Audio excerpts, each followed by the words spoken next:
On va commencer par une question vraiment fondamentale. Pourquoi est-ce que certains pays sont si riches, avec une abondance presque inimaginable, alors que d'autres sont coincés dans une pauvreté extrême?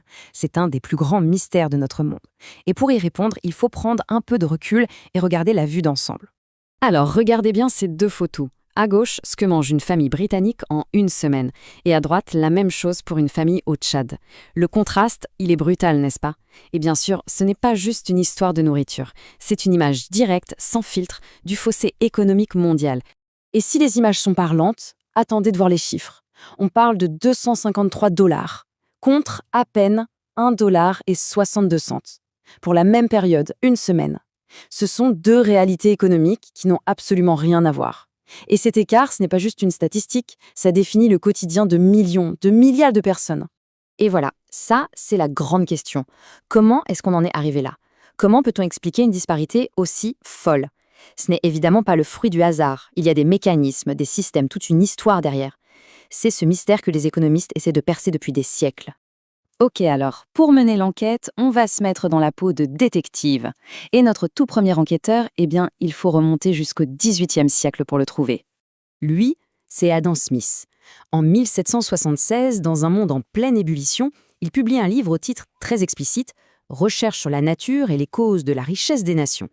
C'est tout simplement le premier qui a essayé de répondre sérieusement et méthodiquement à notre question. D'où vient la richesse?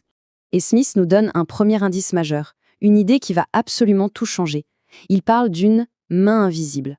L'idée, c'est que quand chacun essaye de faire au mieux pour soi-même, pour son propre intérêt, il peut, sans même s'en rendre compte, contribuer au bien de tous. Ce que Smith essaye de nous dire, au fond, c'est qu'une économie de marché n'est pas un chaos. Elle trouve le moyen de coordonner les décisions de millions de personnes.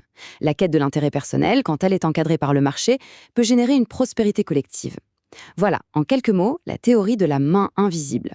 Bon, c'est une belle théorie, mais est-ce que ça tient la route dans la réalité?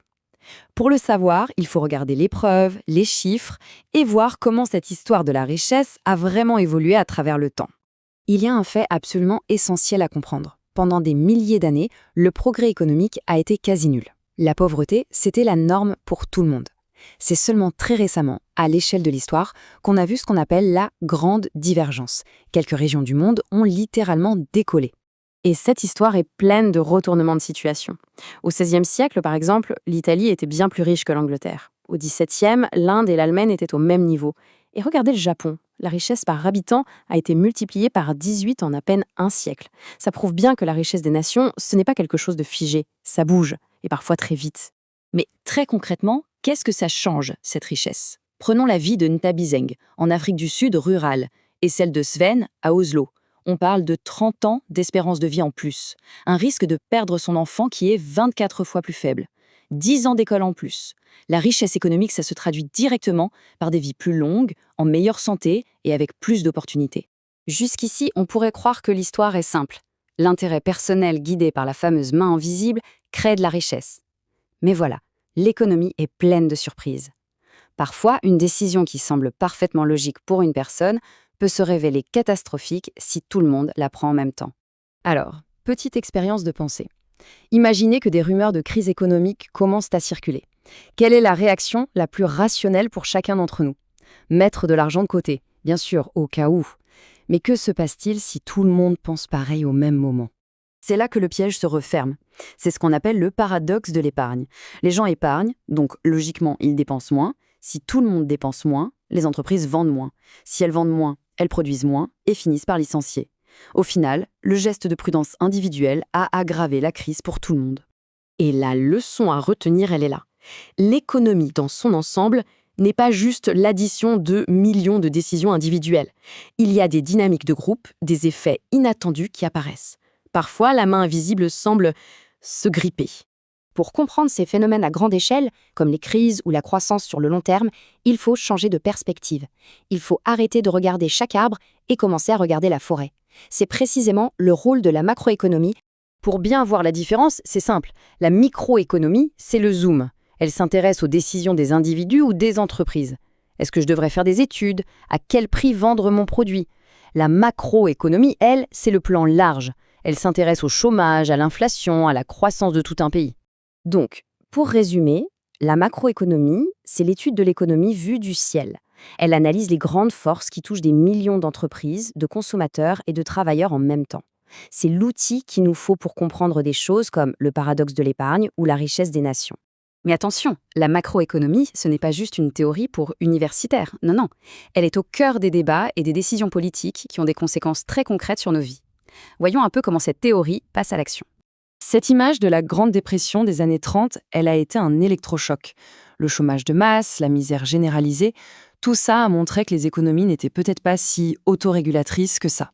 La main invisible d'Adam Smith semblait avoir complètement disparu. Avant cette crise, la pensée dominante, c'était de ne surtout pas intervenir. On pensait que l'économie allait finir par se corriger toute seule. Mais la crise a été si longue et si profonde que les économistes et les politiques ont dû se rendre à l'évidence. Il fallait trouver autre chose. Et c'est là qu'un certain John Maynard Keynes entre en scène.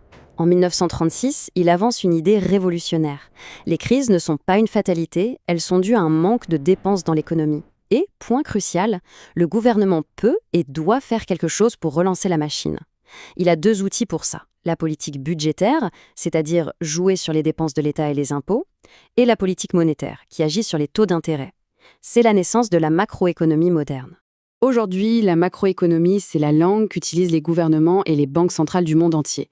C'est le cadre qui leur permet de débattre des meilleures stratégies pour éviter les crises, maîtriser l'inflation et, au final, pour revenir à notre question du début, comment créer les conditions d'une prospérité durable qui améliore la vie du plus grand nombre.